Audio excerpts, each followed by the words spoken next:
तो अगर 4.5 लाख को आप हटा देते तो बात समझ में आती कि भाई ये हट जाएंगे, अब अच्छे अच्छे शिक्षक आएंगे। लेकिन आप तो कह रहे हैं कि ये लोग बने रहेंगे, तो 4.5 लाख नियोजित शिक्षक बने रहेंगे और 1.25 लाख नए शिक्षक बीपीएससी से बहाल हो जाएंगे, तो इससे शिक्षा कैसे सुधर जाएगा? कि 4.5 लाख जो नियोजित शिक्षक हैं वो केवल जिम्मेवार हैं शिक्षा के गड़बड़ी का। हम कह रहे हैं कि कहीं ना कहीं हमारी नीतियां जिम्मेवार है और ये शिक्षक जिम्मेवार नहीं है, तो ये ठीक नहीं है। हम सरकार को कहेंगे कि इनके शिष्टमंडल से, प्रतिनिधि मंडल से सरकार वार्ता करे। अब जो कोचिंग लोग चलाते हैं उनके पास तो अच्छे अच्छे लोग आते हैं, मेरिट वाले आते हैं, पैसे वाले आते हैं, और वो तो चाहेंगे कि भाई जितना भी जॉब मिले, नौकरी मिले, उनको मिले जो हमारे कोचिंग से होके गुजर रहे हैं। लेकिन हमारे यहाँ लाखों लाख लोग जो किसी तरह से स्कूल जाते हैं, बच्चों को खिचड़ी बंटता है उसके लोभ में पढ़ाई शुरू करते हैं, तो वैसे लोग सब कोचिंग नहीं करते हैं। हम कहना चाह रहे हैं कि इनकी मांग जायज़ है और निश्चित रूप से एक धरना प्रदर्शन पर रोक लगाना ये कहीं से लोकतांत्रिक प्रक्रिया नहीं है।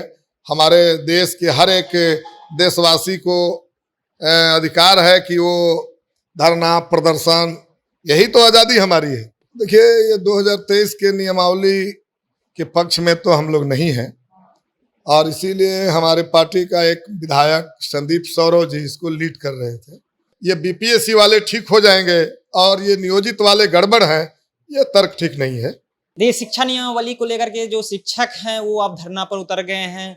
बिहार सरकार की ओर से फरमान भी जारी हुआ था कि जो शिक्षक नियमावली के विरोध में उतरेंगे उन पर कानूनी कार्रवाई किया जाएगा। अभी हमारे साथ भाकपा माले के विधायक हैं रामबली सिंह यादव, इनसे बात करेंगे। शिक्षक नियोजन को लेकर के जो अभी 2023 का नियमावली है उसको लेकर शिक्षक विरोध पर उतरे हैं और सरकार ने ये भी कह दिया है कि जो भी शिक्षक उतरेंगे धरने पर उनके ऊपर कानूनी कार्रवाई किया जाएगा। किस तरह से देखते हैं नियमावली 2023 का? देखिए, ये 2023 के नियमावली के पक्ष में तो हम लोग नहीं हैं और इसीलिए हमारे पार्टी का एक विधायक संदीप सौरव जी इसको लीड कर रहे थे और हम लोग सरकार को बार बार कह रहे थे कि जो परीक्षा दे करके बीएड किए, इसके बाद परीक्षा दे करके एसटी, टीईटी ये सब करके जो बैठे हुए हैं वो इंतजार में है कि हमको नौकरी मिलेगी, तो उनको नौकरी ना दे करके और फिर एक परीक्षा से हम कह रहे हैं कि उनको गुजरना पड़ेगा, तो ये इसका विरोध कर रहे हैं। और जो नियोजित शिक्षक हैं, जो लंबे दिनों तक पढ़ाई किए हैं, जो एक्सपीरियंस है, अनुभवी हैं, तो उनको प्रमोशन ना करके, नियमित ना करके, और महागठबंधन के घोषणा पत्र में भी ये था, खास करके जिसका महागठबंधन से हम चुनाव लड़े थे।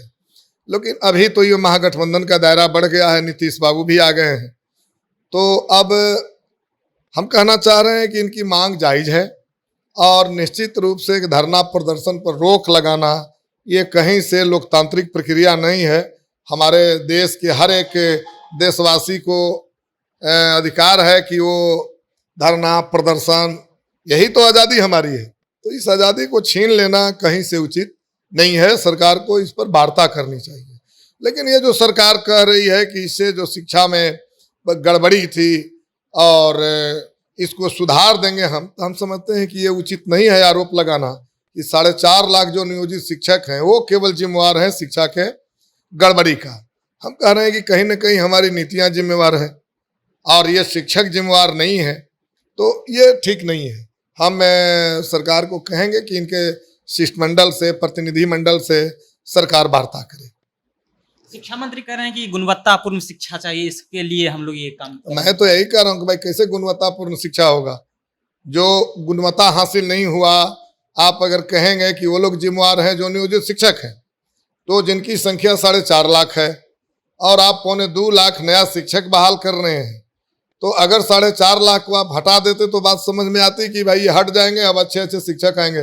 लेकिन आप तो कह रहे हैं कि ये लोग बने रहेंगे, तो 4.5 लाख नियोजित शिक्षक बने रहेंगे और 1.25 लाख नए शिक्षक बीपीएससी से बहाल हो जाएंगे, तो इससे शिक्षा कैसे सुधर जाएगा? हम कह रहे हैं कि ये ठीक नहीं है, ये तर्क कहीं से भी सूट नहीं कर रहा है और इसीलिए शिक्षकों से, उनके प्रतिनिधियों से सरकार को वार्ता करनी चाहिए। और ये लंबे दिनों के अनुभवी हैं और महागठबंधन जिससे हम चुनाव लड़े थे, उनका वादा था कि इनको हम परमानेंट करेंगे, वो करना चाहिए। एक खान सर हैं जो कि बहुत बच्चे को इस लाइन में फील्ड में कहें तो पढ़ाई को शिक्षा बांटते हैं, लेकिन उनका भी बयान आया कि ये सरकार सही कर रही है जो 2023 नियमावली है। इसमें वो आपत्तिजनक कहीं नहीं टिप्पणी की, वो कहे कि सरकार सही कर रही है, इससे शिक्षा मजबूत होगा। अब देखिए कौन क्या कह रहे हैं इस पर हम लोग क्यों बात करेंगे, क्योंकि हम जनता के बीच हैं। अब जो कोचिंग लोग चलाते हैं उनके पास तो अच्छे अच्छे लोग आते हैं, मेरिट वाले आते हैं, पैसे वाले आते हैं, और वो तो चाहेंगे कि भाई जितना भी जॉब मिले, नौकरी मिले, उनको मिले जो हमारे कोचिंग से होके गुजर रहे हैं। लेकिन हमारे यहाँ लाखों लाख लोग जो किसी तरह से स्कूल जाते हैं, बच्चों को खिचड़ी बंटता है उसके लोभ में पढ़ाई शुरू करते हैं, तो वैसे लोग सब कोचिंग नहीं करते हैं।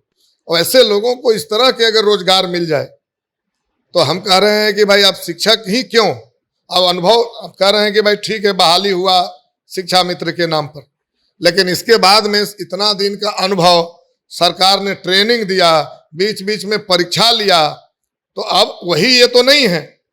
अब मान लिया कि इसका दूसरा पार्ट कहीं अगर शिक्षा में जो बदहाली है उसका है तो सरकार को उसको ठीक करना चाहिए। इसलिए ये बीपीएससी वाले ठीक हो जाएंगे और ये नियोजित वाले गड़बड़ हैं, ये तर्क ठीक नहीं है। नियोजित शिक्षक जो गर्दनीबाग में धरना स्थल पर कल से बैठे हुए हैं, तो क्या भाकपा माले के विधायक जाएंगे उनसे विजिट करने मिलने? अब देखिए भाकपा माले विधायक दल के नेता तो महबूब आलम है, उप नेता है सत्यदेव राम, मैं तो एक विधायक हूँ, जैसा आदेश लोग करेंगे वैसा मैं करूँगा। लेकिन अभी तो इस तरह की बात नहीं है, अगर धरना देंगे तो क्यों नहीं मिलने जाएंगे, एकदम मिलने जाएंगे लोग। कल से वो लोग धरना दे रहे हैं, कल से वो लोग दे रहे हैं। बिल्कुल हमारे लोग तो जाएंगे ही, क्यों नहीं जाएंगे। क्या रामबली यादव जी जाएंगे उनसे मिले? देखिए अभी तो उनके तरफ से कोई निमंत्रण नहीं है, धरना पटना में हो रहा है। हम 12 विधायक हैं, तो अब 12 विधायक तो उसी पटना में नहीं रहेंगे, लेकिन भाकपा माले के विधायक जाएंगे, कोई ना कोई जाएंगे।